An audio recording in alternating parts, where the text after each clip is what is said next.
ದೊರೆಯುತ್ತಾ ನಮ್ಮೆಲ್ಲರ ಆತ್ಮೀಯರಾದಂಥ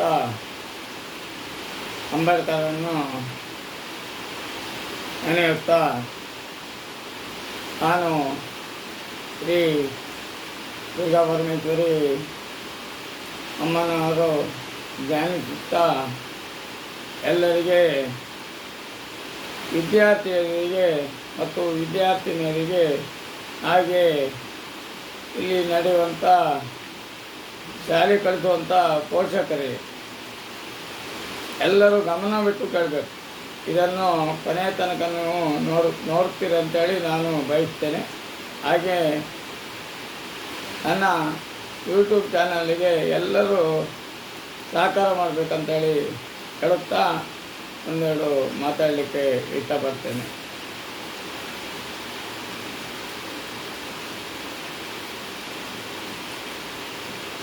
ಏನಂತ ಹೇಳಿದರೆ, ನಾನು ಕೆಲವೇ ನೋವಿನ ವಿಷಯ ಹೇಳುವಂಥದ್ದು.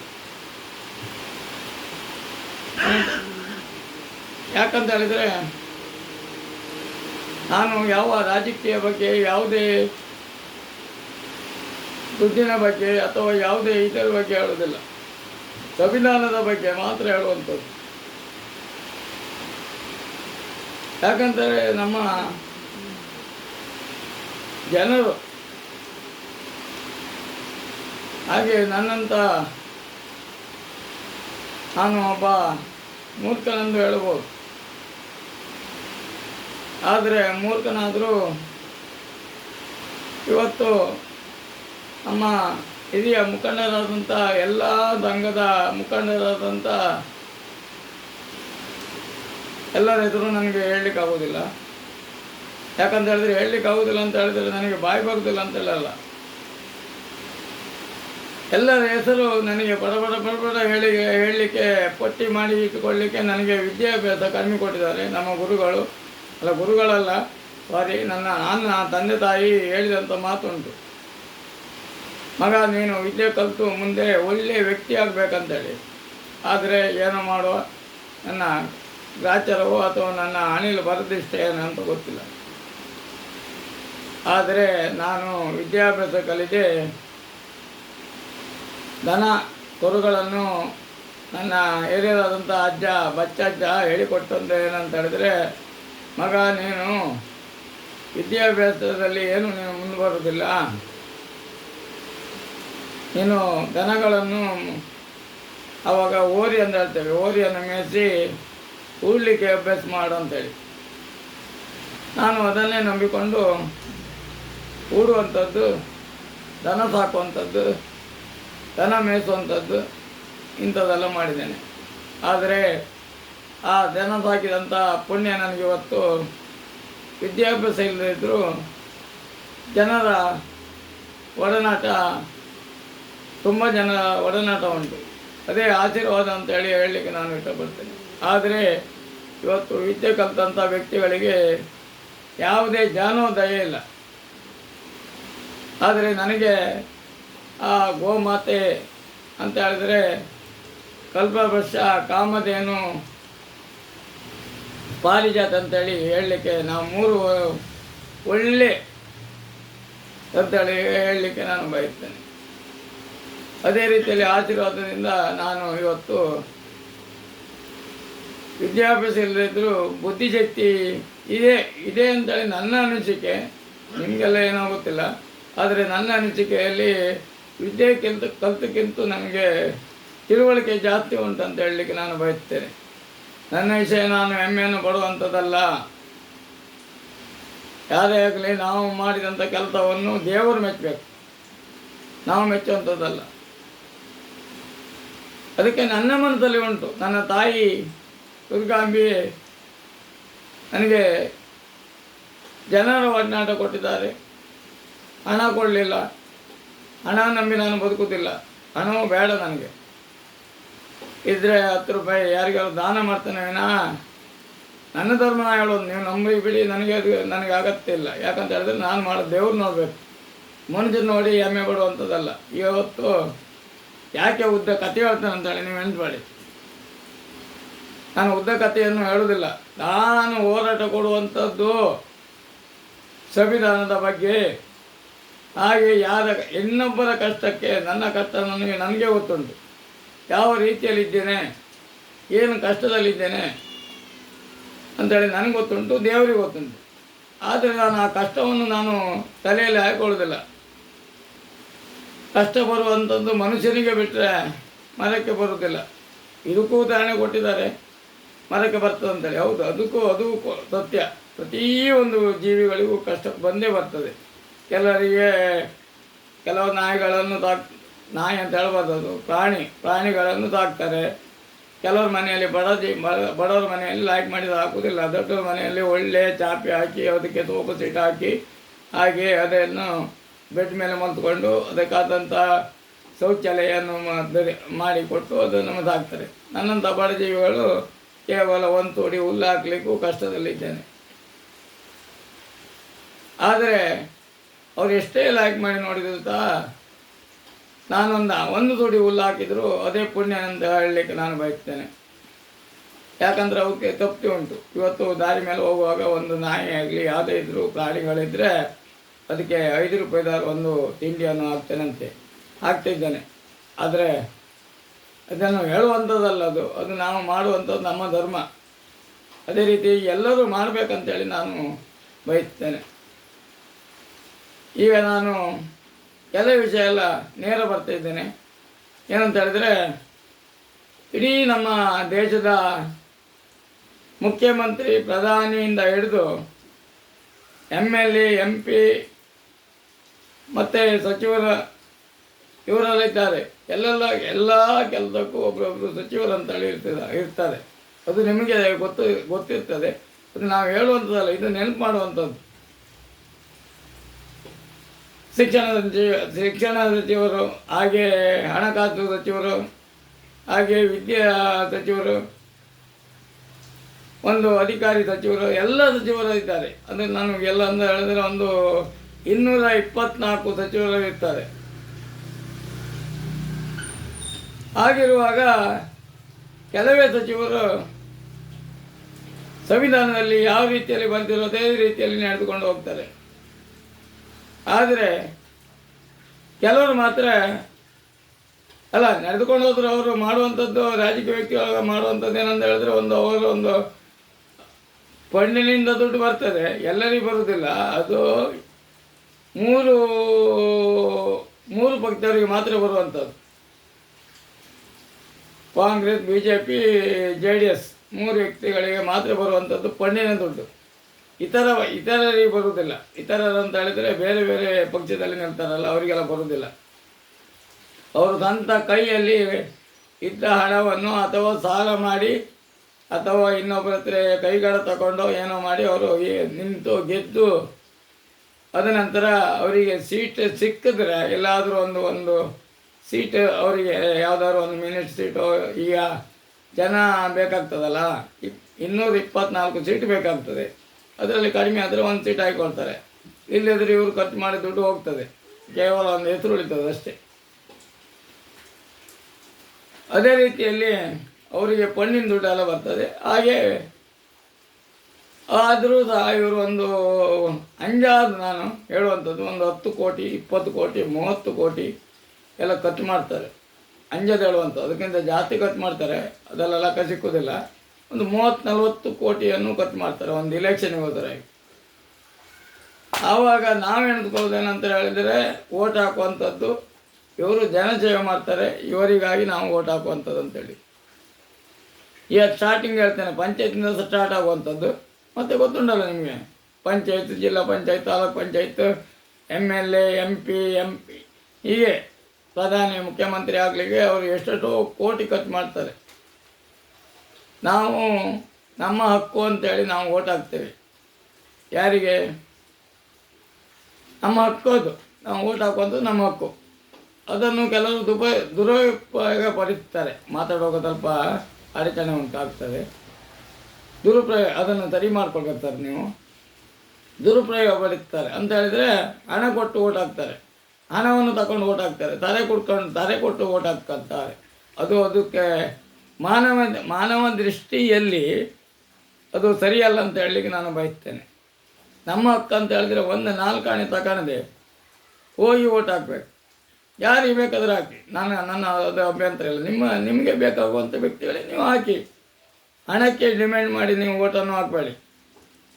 ಯಾಕಂತ ಹೇಳಿದ್ರೆ ನಿಮಗೆ ಮುಂದೆ ಉಪಕಾರ ಆಗುವುದಿಲ್ಲ ಅದರಲ್ಲಿ.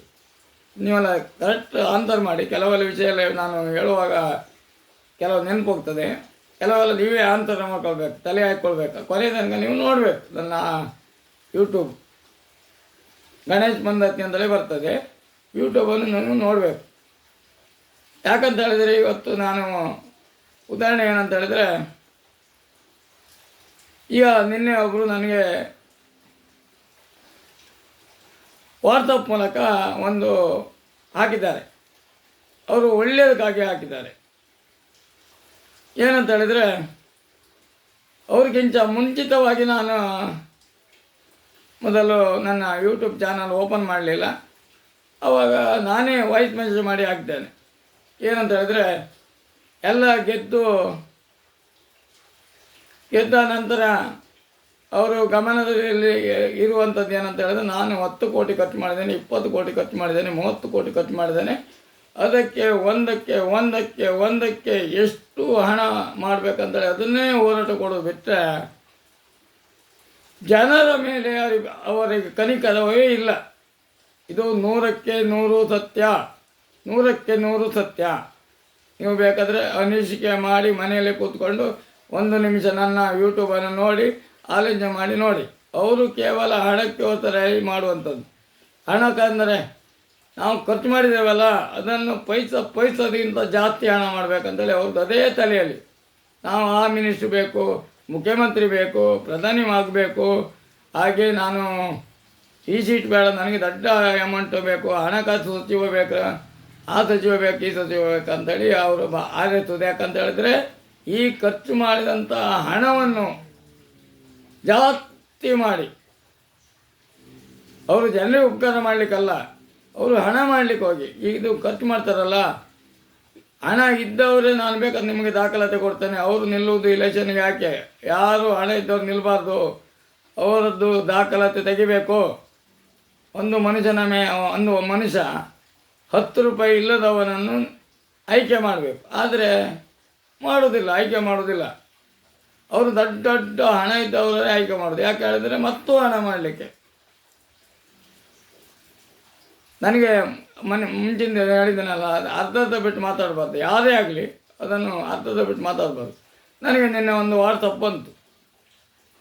ಯಾಕಂತೇಳಿ ಅವರು ಹೇಳಬೇಕಿದ್ರೆ ಮುಂಚೆ ನಾನು ವಾಯ್ಸ್ ಮೆಸೇಜ್ನಲ್ಲಿ ನಾನು ಬಿಟ್ಟಿದ್ದೇನೆ. ಒಂದು ಸಾಧಾರಣ 10 ವರ್ಷದ ಹಿಂದೆ 10 ವರ್ಷ ಹಿಂದೆ ನಾನು ವಾಯ್ಸ್ ಮೆಸೇಜ್ ಮಾಡಿ ಬಿಟ್ಟಿದ್ದೇನೆ.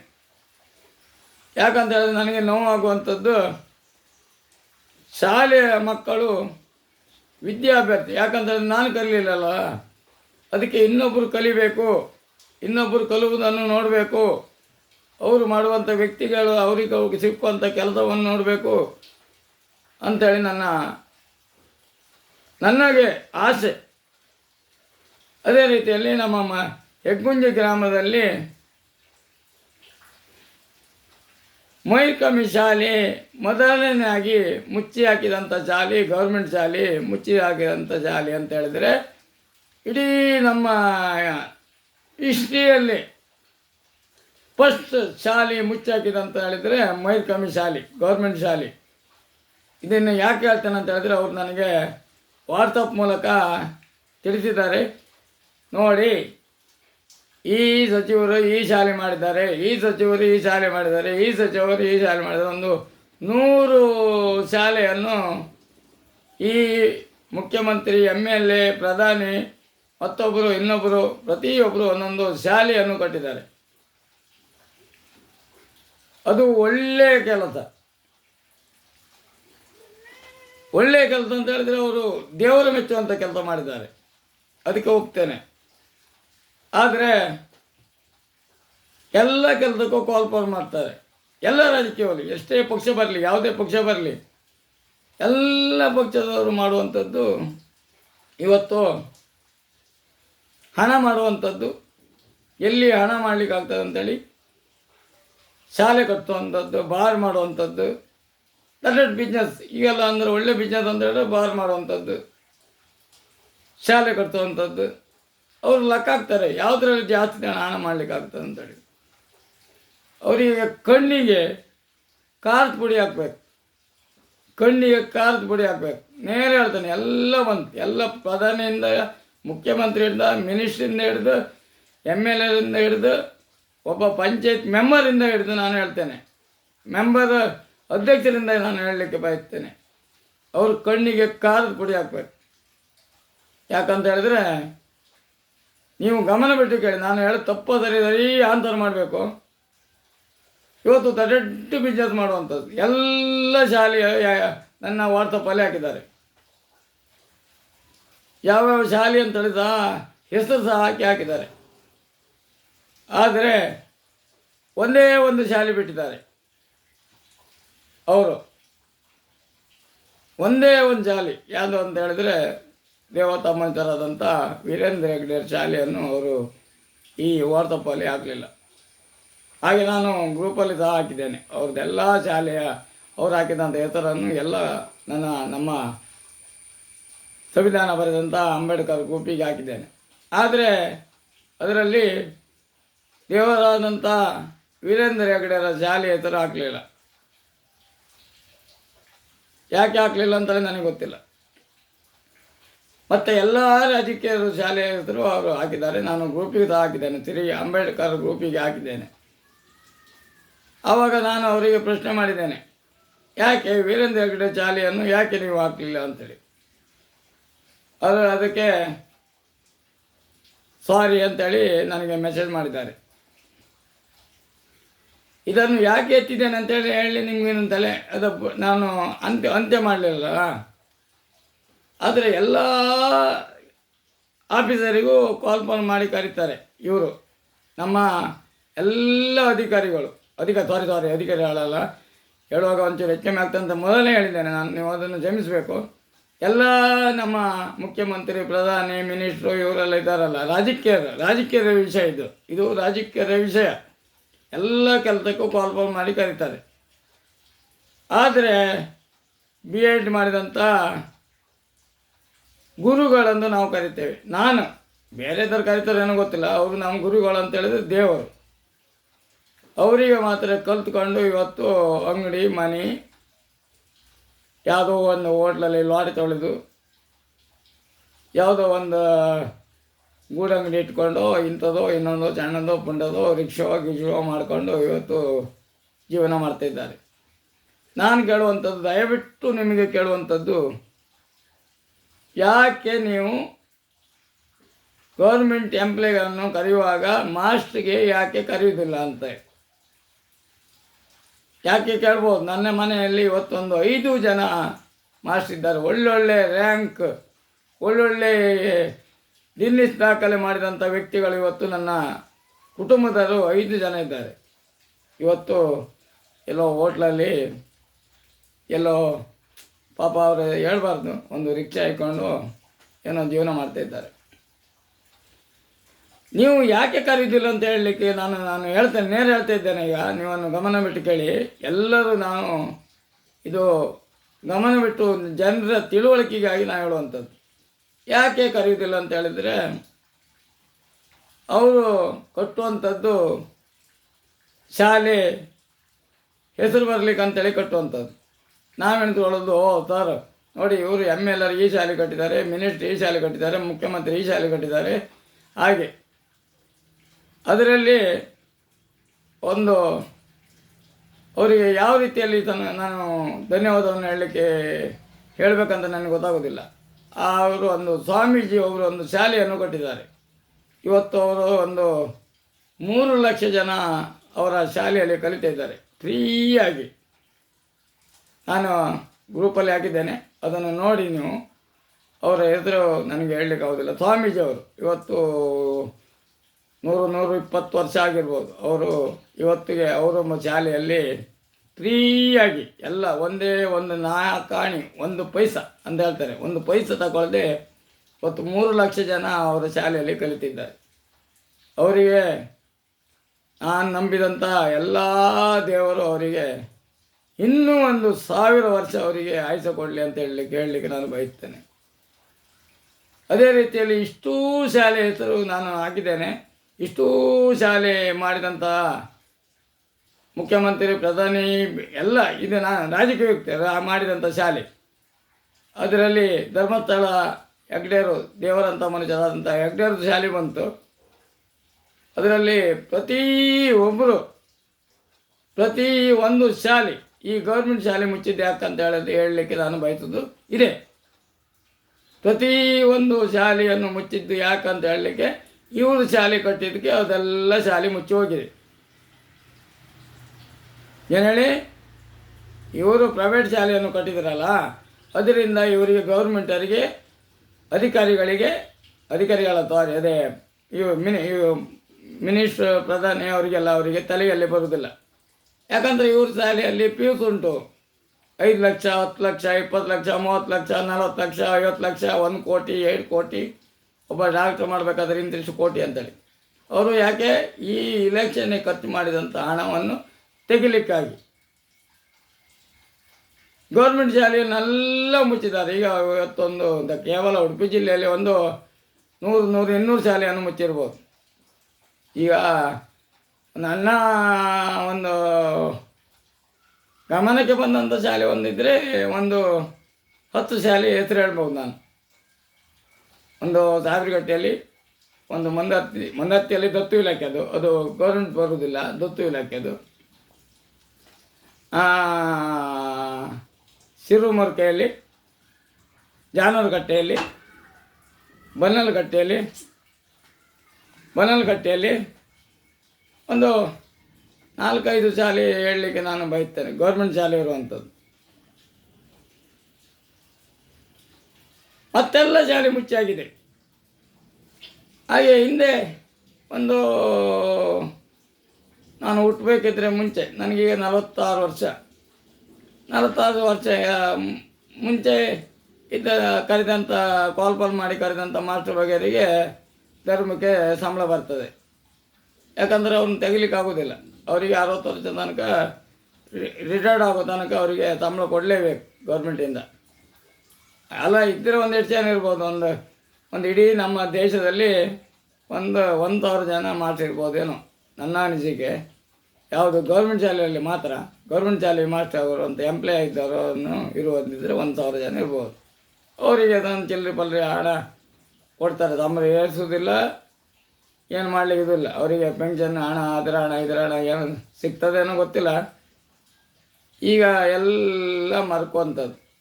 ಪ್ರೈವೇಟ್ ಶಾಲೆಯಲ್ಲಿ ಅವರಿಗೆ ಗೌರ್ಮೆಂಟ್ ಸಂಬಳ ಆದರೆ ಇವತ್ತು 50,000, 30,000, 40,000, 20,000, 10,000 ಸಂಬಳ ಸಿಗಬೇಕು. ಇವತ್ತು ಪ್ರೈವೇಟ್ ಶಾಲೆಯಲ್ಲಿ ಕೇವಲ 5,000, 6,000, 7,000ಕ್ಕೆ ಪ್ರೈವೇಟ್ ಶಾಲೆಯಲ್ಲಿ ಅವರು ಕಲಿತು ಹೋಗುವಾಗ ಮಾರ್ಕ್ತಾರೆ. ಮನೆಗೆ ಸಾಮಾನು ತಗೊಳ್ಳೋಕೆ ಸಾಕಾಗೋದಿಲ್ಲ. ಆ ವಿದ್ಯಾಭ್ಯಾಸ ಕಲೀಲಿಕ್ಕೆ ಇಷ್ಟು ನಮ್ಮ ತಂದೆ ತಾಯಿಯವರು ಇಷ್ಟು ಖರ್ಚು ಮಾಡಿದ್ದಾರೆ. ಆದರೆ ಏನು ಮಾಡೋದು, ನನಗೆ 2 ಮಕ್ಕಳಿದ್ದಾರೆ, ಅವರನ್ನು ಕಲಿಸ್ಬೇಕು. ಅದು ಗೌರ್ಮೆಂಟ್ ಶಾಲೆ ಇಲ್ಲ, ಗೌರ್ಮೆಂಟ್ ಶಾಲೆ ಎಲ್ಲ ಬಾಲಾಕಿದೆ, ಪ್ರೈವೇಟ್ ಶಾಲೆ ಕಳಿಸ್ಬೇಕು. ಒಂದೊಂದು ಶಾಲೆ ಸೇರಿಸ್ಬೇಕಾದ್ರೆ ಒಂದು ಮಿನಿಮಮ್ 60,000 ರೂಪಾಯಿ ಬೇಕು ತಿಂಗಳಿಗೆ. 60,000 ಬೇಕು ತಿಂಗಳಿಗೆ ಮಿನಿಮಮ್. ಇವರು 6,000, 5,000 ದುಡ್ಕೊಂಡು ಅದನ್ನು ಹ್ಯಾಂಗೆ ಮಾಡೋದು ಅಂತೇಳಿ ಕಷ್ಟಪಟ್ಟು 2-3 ಬಿಸ್ನೆಸ್ ಮಾಡ್ತಾರೆ ಅವರು. ಅಲ್ಲಿ ಪ್ರೈವೇಟ್ ಶಾಲೆಯಲ್ಲಿ ಹೋಗಿ ಬಂದು ಇಲ್ಲ ಟೈಲರಿಂಗು ಅಥವಾ ಒಂದು ಗೂಡಂಗಡಿಯಲ್ಲಿ ಅಂಥದ್ದು ವ್ಯಾಪಾರ ಮಾಡಿ ಗಂಡ ಹೆಂಡತಿ ಓದ್ಕೊಂಡು ಅವ್ರ ಮಕ್ಕಳನ್ನು ಕಲಿಸೋದಕ್ಕೆ ಇದು ಮಾಡುವಂಥದ್ದು. ಎಷ್ಟೋ ಸಾಲ ಮಾಡುವಂಥದ್ದು ಬ್ಯಾಂಕಲ್ಲಿ, ಅಲ್ಲಿ ಇಲ್ಲಿ ಸಂಘ ಸಮಿತಿಯಲ್ಲಿ ಸಾಲ ಮಾಡಿ ಇಂಥದ್ದೆಲ್ಲ ಮಾಡುವಂಥದ್ದು. ಪಾಪ ಬೇಜಾರಾಗ್ತದೆ. ನಾನು ಹೇಳುವಂಥದ್ದು, ಇವತ್ತಿಗೆ ಎಲ್ಲ ಪ್ರೈವೇಟ್ ಶಾಲೆಯಲ್ಲಿ ಈಗ ನಾವು ಹೇಳ್ತೇವೆ ಧರ್ಮಾಧಿಕಾರಿಗಳು ದೇವರು ಅಂತೇಳಿ, ಅವರ ದಾರಿ ಅವರಲ್ಲಿ ಇವತ್ತು ಡೊನೇಷನ್ ತಗೊಂಡೇ ಅವರು ಶಾಲೆ ಮಾಡ್ತಾರೆ. ಹೇಳೋರು ಅಂತ ಹೇಳೋದು, ಧರ್ಮಸ್ಥಳದವರು ಶಾಲೆ ಕಟ್ಟಿದ್ದಾರೆ, ಆಸ್ಪತ್ರೆ ಕಟ್ಟಿಸಿದ್ದಾರೆ, ಕೃಷಿ ಕೇಂದ್ರ ಮಾಡಿದ್ದಾರೆ, ಉದ್ಯೋಗ ಖಾತೆ ಮಾಡಿದ್ದಾರೆ, ಸಂಘ ಸಮಿತಿ ಮಾಡಿದ್ದಾರೆ, ಅದು ಮಾಡಿದ್ದಾರೆ, ಇದು ಮಾಡಿದ್ದಾರೆ, ಗೇಣಿಗೆ ಬೇಯಿಸಿದ್ದಾರೆ ಅಂತೇಳಿ ಹೇಳುವಂಥದ್ದು. ಅವರು ಹಣ ತಗೊಂಡೇ ಮಾಡುವಂಥದ್ದು. ಇವತ್ತು ಮಾಧ್ಯಮದವರೆಲ್ಲ ಹೇಳ್ತಾರೆ ಗೌರ್ಮೆಂಟ್ ಮಾಡಬೇಡಿ, ಅಲ್ಲ ಮಾಧ್ಯಮದಲ್ಲ ಸಾರಿ ಅಧಿಕಾರಿಗಳೆಲ್ಲ ಹೇಳುವಂಥದ್ದು. ಅಧಿಕಾರಿ ಅಂತ ಹೇಳಿದ್ರೆ ಈಗ ಮುಖ್ಯಮಂತ್ರಿ ಪ್ರಧಾನಿ ಅವರು ಹೇಳುವಂಥ ಅಧಿಕಾರಿ ಅಂದರೆ ಬೇರೆ ಬರ್ತದೆ. ಅವರು ಅದು ಅಧಿಕಾರಿ ಅಂತ ಹೇಳಿದ್ರೆ ಆಫೀಸರಿಗೆ ಬರುವಂಥದ್ದು. ಇದು ಆಫೀಸರ್ ಅಲ್ಲ, ಅವರು 5 ವರ್ಷ ಮಾತ್ರ ಬಾಳುವಂಥದ್ದು. ಅವ್ರು ಇರುವಂಥದ್ದು 5 ವರ್ಷ. ಅವರು ಹೇಳುವಂಥದ್ದು ಅಯ್ಯೋ ನಮ್ಮ ದೇವರು ಫ್ರೀ ಶಾಲೆ ಕಟ್ತಿದ್ದಾರೆ, ಫ್ರೀ ಆಸ್ಪತ್ರೆ ಕಟ್ಟಿದ್ದಾರೆ ಅಂಥೇಳಿ. ಅವರಿಗೆ ಇನ್ನೂ ಅರಿವೇ ಬರಲಿಲ್ಲ ಅಂತೇಳಿದ್ರೆ, ಇನ್ನೂ ಜ್ಞಾನಶಕ್ತಿ ಬರಲಿಲ್ಲ ಜನರಿಗೆ. ಅವರು ಡೊನೇಷನ್ ತಗೊಂಡು ಶಾಲೆ ಕಟ್ತಿದಂಥ ದುಡ್ಡು ದೇವರ ದುಡ್ಡು. ಅಲ್ಲೂ ದತ್ತು ಇಲಾಖೆ ಮಾಡಬೇಕಂತ ಹೇಳಿದ್ರೆ ಮಾಡಲಿಕ್ಕೆ ಬಿಡುವುದಿಲ್ಲ ಅಂಥೇಳಿ ಅವ್ರದ್ದು ಹೋರಾಟ. ಎಷ್ಟೋ ಇವತ್ತಿಗೆ ಸಣ್ಣ ವಿಷಯ ಹೇಳಲಿಕ್ಕೆ ನಾನು ಬಯಸ್ತೇನೆ. ಸಣ್ಣ ವಿಷಯ ಮತ್ತು ಸಾವಿರಾರು ಉಂಟು, ಅದು ನಾವು ಹೇಳುವಂಥದ್ದಲ್ಲ. ನಾನು ಅಷ್ಟು ವ್ಯಕ್ತಿ ಆಗಲಿಲ್ಲ, ಆದ ನಂತರ ನಾನು ಹೇಳ್ತೇನೆ. ಕೇವಲ ಒಂದು ಸೌಜನ್ಯ ಬಗ್ಗೆ ಒಂದು ಇಷ್ಟೊತ್ತಿನ ಒಳಗೆ ನನ್ನ ಅಂಜಾದು 100 ಕೋಟಿ ಖರ್ಚು ಮಾಡಿರ್ಬೋದೇನೋ. 100 ಕೋಟಿ ಖರ್ಚು ಮಾಡಿರ್ಬೋದು. ಅದು ಯಾರ ದುಡ್ಡು? ಭಕ್ತಾದಿಗಳ ದುಡ್ಡು, ನಮ್ಮ ದುಡ್ಡು. ನಾ ಮೊನ್ನೆ ಒಂದು ಎಪಿಸೋಡ್ ಬಿಡುವಾಗ ಹೇಳಿದ್ದೇನೆ. ಈಗ ಬಾಯ್ಬಿಟ್ಟು ಹೇಳುವಂಥದ್ದು, ನಾವು ಮುಂಚೆ ಹಿಂದಿನ ಕಾಲದಲ್ಲಿ ಒಂದು 100, 180, 200 ವರ್ಷ ಹಿಂದೆ ಹೋಗುವಾಗ 10 ರೂಪಾಯಿ 20 ರೂಪಾಯಿ ನಿಮ್ಮ ತಪ್ಪಿನ ಕಾಣಿಕೆ ಹಾಕಿ ಅಂತೇಳಿ. ಈಗೆಲ್ಲ ಮಿನಿಮಮ್ 10,000 ಮೇಲೆ ಹಾಕುವಂಥದ್ದು. ಹೇಳೋದೆ ಬಾಯ್ಬಿಟ್ಟು ಹೇಳುವಂಥದ್ದೇ. ಹಾಕಿ 20,000 ಹಾಕಿ, 30,000 ಹಾಕಿ, 40,000 ಹಾಕಿ, 50,000 ಹಾಕಿ ಅಂದರೆ ಯಾಕಂತ ಹೇಳಿದ್ರೆ ಇಂಥದ್ದೆಲ್ಲ ಕೇಸಿಗೆ ದುಡ್ಡು ಬೇಕಲ್ಲ. ಇದು ನೀವು ತಪ್ಪನಿ ಸರಿ ಅಂದರೆ ಸರಿ ಅಂತೇಳಿ ಈ ಕೇಸಿಗೆ ದುಡ್ಡು ಬೇಕಲ್ಲ, ಎಲ್ಲಿಂದ ಬರ್ತದೆ? ನಮ್ಮಂಥ ಭಕ್ತಾದಿಗಳೇ ಹಾಕಬೇಕು. ಕೆಲವರೆಲ್ಲ ವಾದ ಮಾಡುವಂಥದ್ದು, ನೀವು ಧರ್ಮಸ್ಥಳ ಬಗ್ಗೆ ಹೇಳಬೇಡಿ, ಅದು ಹಿಂದೂ ದೇವಸ್ಥಾನ, ಇದು ಹಿಂದೂ ದೇವಸ್ಥಾನ ಅಲ್ಲ ಅಂಥೇಳಿ ಅವ್ರದ್ದು ಈ ಕೆಲವ್ರದ್ದು ವಾದ. ಅದಕ್ಕೆ 100ಕ್ಕೆ 100 ನಾನು ಹೇಳ್ತೇನೆ, ಅದು ಹಿಂದೂ ದೇವಸ್ಥಾನ, ಜೈನರ ದೇವಸ್ಥಾನ ಅಲ್ಲ.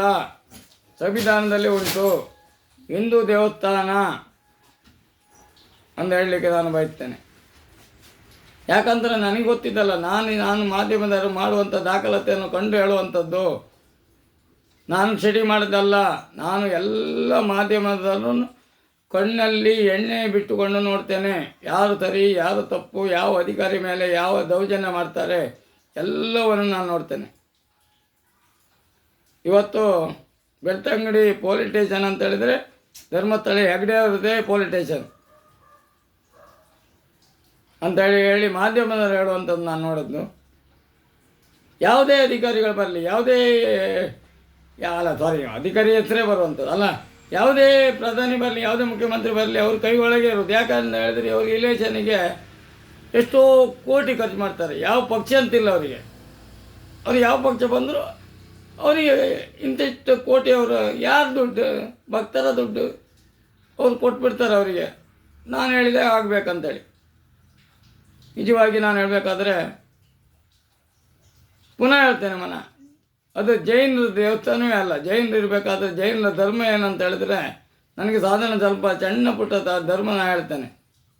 ಜೈನರು ಮಾಡುವಂಥದ್ದು ಯಾಕೆ ಬಾಹುಬಲಿಯನ್ನು ಕೊಟ್ಟಿದ್ದಾರೆ ಅಂತ ಹೇಳಲಿಕ್ಕೆ ನಾನು ಬಯಸ್ತೇನೆ. ಬಾಹುಬಲಿ ಯಾವ ರೀತಿಯಲ್ಲಿ ನಿಲ್ತಾರೆ ಅಂತ ನಿಮ್ಗೆ ಗೊತ್ತುಂಟಲ್ಲ, ಅದು ಜೈನರ ದೇವಸ್ಥಾನ. ಹಾಗೆ ನಿಜವಾಗಿ ಜೈನರ ದೇವರಾದರೆ ಪೂಜೆ ಮಾಡುವುದು ಯಾವ ರೀತಿಯಲ್ಲಿ ಅಂತ ಹೇಳಿದ್ರೆ ನಿಮಗೆ ಗೊತ್ತಿರಬೇಕು. ನಾನು ನೋಡಿದ್ದೇನೆ ಜೈನರನ್ನು. ನಾನು ಹೋಗುವಾಗ ಅಲ್ಲಿ ಧರ್ಮಸ್ಥಳಕ್ಕೆ ಹೋಗುವಾಗ ಜೈನರು ಅವರು ಗುರುಗಳನ್ನು ಹೇಳ್ತಾರೆ. ಅವರಿಗೆ ಜೈನ ಗುರುಗಳು ಅವರು ಯಾವ ರೀತಿಯಲ್ಲಿ ಹೋಗ್ತಾರೆ ಅಂತ ಹೇಳಲಿಕ್ಕೆ ನಾನು ನಿಮಗೆ ಗೊತ್ತಿರ್ಬೋದು, ನೀವು ನೋಡಿರ್ತೀರಿ. ಅವರು ಒಂದು ನುಗ್ಲು ಸಹ ಅವ್ರ ಮನೆಯಲ್ಲೇ ಇರಬಾರ್ದು. ನುಗ್ಲು ಸಹ. ಇದನ್ನೆಲ್ಲ ಯಾಕೆ ಹೇಳ್ತೇನೆ ಅಂತ, ನಾನು ಶಾಲೆ ಮಕ್ಕಳಿಗೆ ಈ ಡೊನೇಷನ್ ತಗೊಂಡು ಕಲಿಸಿ ಅವರು ಇಷ್ಟು ಕಷ್ಟಪಡುವುದನ್ನು ನೋಡುವಾಗ ಬೇಜಾರಾಗುವಂಥದ್ದು. ನನಗೆ ಎಚ್ಚರಿಸಿದಂಥ ವ್ಯಕ್ತಿ ಅವರು ದೇವರು. ನನ್ನ ವಾಟ್ಸಪ್ಪಿಗೆ ಹಾಕಿದಾಗ ನನಗೆಲ್ಲ ಯೋಚನೆ ಆಯಿತು, ಇದು ಸರಿ. ಈಗ ಎಲ್ಲಿ ಆದರೂ ಒಂದು ಗೌರ್ಮೆಂಟ್ ಶಾಲೆ ಒಂದು ಹಂಚಿನ ಮಾಡಿಬಿಟ್ರೆ ಅದೆಲ್ಲ ಒಡೆದು ಸೋರ್ದು ಇವತ್ತು ಒಂದು ಶಾಲೆಯಲ್ಲಿ, ಒಂದು ಗೌರ್ಮೆಂಟ್ ಶಾಲೆಯಲ್ಲಿ ಇನ್ನೂ ಇಲ್ಲ. ಇನ್ನು ನಮ್ಮ ಇಡೀ ಇಂಡಿಯಾದಲ್ಲಿ ಗೌರ್ಮೆಂಟ್ ಶಾಲೆ ಅಂತೇಳಿ ಇಲ್ಲ. ಇನ್ನೊಂದು ಕೇವಲ ಒಂದು 10 ವರ್ಷದೊಳಗೆ ನಮ್ಮ ಇಂಡಿಯಾದಲ್ಲಿ ಗೌರ್ಮೆಂಟ್ ಶಾಲೆಯೇ ಇಲ್ಲ, ಪೂರಾ ಪ್ರೈವೇಟ್ ದುಡ್ಡಿನ ಶಾಲೆ ಆಗಲಿಕ್ಕಿದೆ. ನಿಮಗೆ ವಿದ್ಯೆ ಬೇಕಾದರೆ ನೀವು ದುಡ್ಡು ಖರ್ಚು ಮಾಡಬೇಕು ಅಥವಾ ಸಾಲ ಮಾಡಬೇಕು, ಬ್ಯಾಂಕಿನೆಲ್ಲ ಅಲ್ಲೋ ಇಲ್ಲೋ ಸಾಲ ಮಾಡಿ ಒಂದು ಒಕ್ಕಣಕ್ಕೆ ಇದರ ಅರ್ಧಕ್ಕೆ ವಿದ್ಯೆ ಕಲಿಸ್ಬೇಕು, ಇದು ಮಾಡಿಸ್ಬೇಕು, ಅಷ್ಟೇ ವಿನಾ ಇನ್ನು 10 ವರ್ಷದೊಳಗೆ ಯಾವುದೇ ಪಕ್ಷ ಬರಲಿ, ಯಾವುದೇ ರಾಜ್ಯ, ಯಾವ ಪಕ್ಷ ಬೇಕಾದರೂ ಬರಲಿ, ಅವರು ಗೌರ್ಮೆಂಟ್ ಶಾಲೆಯನ್ನು ಅಂತೂ ತೆರೆಯೋದಿಲ್ಲ. ಅವರು ಮುಚ್ಚುದೆ ಎಲ್ಲ. 50 ವರ್ಷದ ಒಂದು 3-4 ಮಕ್ಕಳು ಹೊತ್ತು ಒಂದೊಂದು ಶಾಲೆಗೆ. ನಾನು ಹೇಳಲ್ಲ, ಕೆಲವು ಶಾಲೆಗೆ ಹೇಳಲ್ಲ, ಆ ಶಾಲೆಯಲ್ಲಿ ಒಂದು 3-4 ಒಂದು ಮಿನಿಮಮ್ ಒಂದು 50 ಮಕ್ಕಳು ಇರ್ಬೋದು. ಮಾಸ್ಟ್ರ್ ಬೇಕಾದ್ರೆ 7 ಸಬ್ಜೆಕ್ಟ್ 7 ಮಾಸ್ಟ್ರ್ ಬೇಕೇ. ಅವ್ರನ್ನ ತೆವಕತ್ತಿಲ್ಲ, ಅವ್ರಿಗೆ 60 ವರ್ಷ ಇದೆ, ಯಾರನ್ನೂ ತೆವಕಿಲ್ಲ. 60 ವರ್ಷ ತನಕ ಅವ್ರಿಗೆ ಸಂಬಳ ಬರ್ತಾ ಇರ್ತದೆ. ಶಾಲೆ ಮುಚ್ಚರು ಅವ್ರಿಗೆ ಸಂಬಳ ಬರ್ತಾ ಇರ್ತದೆ. ಇವರಿಗೇನು ಕೊಡಲಿಕ್ಕೆ ಏನು ಹೆಚ್ಚಾಗೋದಿಲ್ಲ. ಅದಕ್ಕಿಂತ ಡಬ್ಬಲ್ಲಿ ಇವರು ಇಲ್ಲ ಡೊನೇಷನ್ ತೊಗೊಳ್ತಾರಲ್ಲ, ಅದರಲ್ಲಿ ಅವ್ರು ಕೊಡ್ತಾರೆ, ಗೌರ್ಮೆಂಟ್ ಅವರು ಅಲ್ಲಿದು ಅಧಿಕಾರಿಗಳು ಕೊಡ್ತಾರೆ. ಯಾಕಂದರೆ 100 ರೂಪಾಯಲ್ಲಿ ಒಂದು 25 ರೂಪಾಯಿ ಇವ್ರಿಗೆ ಹೋದರೂ ಹೋಗಲಿ, ನಮಗೆ 75 ರೂಪಾಯಿ ಸಿಗ್ತದಲ್ಲ ಅಂಥೇಳಿ ನಾನು ದಯವಿಟ್ಟು ಹೇಳುವಂಥದ್ದು. ಎಲ್ಲಿ ಅಧಿಕಾರಿ, ನಿಷ್ಠಾವಂತ ಅಧಿಕಾರಿ, ಶಿಕ್ಷಣಾಧಿಕಾರಿಗಳಿಗೆ ತಲೆಯಲ್ಲಿ ಬರಬೇಕು. ಶಿಕ್ಷಣಾಧಿಕಾರಿಗಳಿಗೆ ತಲೆಯಲ್ಲಿ ಬರಬೇಕಂತ 100 ಸಲ ಹೇಳ್ತೇನೆ. ಅವರು ಮಕ್ಕಳ ಧರ್ಮ ನಿಷ್ಠೆಯಿಂದ ಅವ್ರಿಗೆ ಮಕ್ಕಳಿದ್ದರೆ ಅಂತ ಮಾಡೋಕ್ಕಿಲ್ಲ. ಮಕ್ಕಳಿಲ್ಲದಿದ್ದರೆ ಕೆಲವರೆಲ್ಲ ಆಸೆ ಮಾಡ್ತಾರೆ, ಇನ್ನೊಂದು ಮಕ್ಕಳನ್ನಾರು ಆಸೆ ಮಾಡ್ತಾರೆ. ಅದೇ ರೀತಿಯಲ್ಲಿ ಇನ್ನು ಪುನಃ ಇಷ್ಟು ದಿನ ಆದನ್ನು ನಾನು ಹೇಳ್ತೇನೆ ಮುಂಚಿತವಾಗಿ, ಹೇಳ್ತೇನೆ, ಅದನ್ನು ನಾನು ನೆನಪು ಮಾಡೋದಿಲ್ಲ. ಯಾಕಂತ ಹೇಳಿದ್ರೆ ಇನ್ನು ಯಾವುದೇ ಶಿಕ್ಷಣಾಧಿಕಾರಿ ಬರಲಿ, ಅವರು ಮೊದಲನಾಗಿ ಗೌರ್ಮೆಂಟ್ ಶಾಲೆಯನ್ನು ಇಂಪ್ರೂವ್ಮೆಂಟ್ ಮಾಡಬೇಕಂತೇಳಿ ನಾನು ಬೇಡ್ತೇನೆ. ಇನ್ನು ಮುಂದೆ ಹೆಸರು ಬಿಡುವಾಗ ನಿಮ್ಮ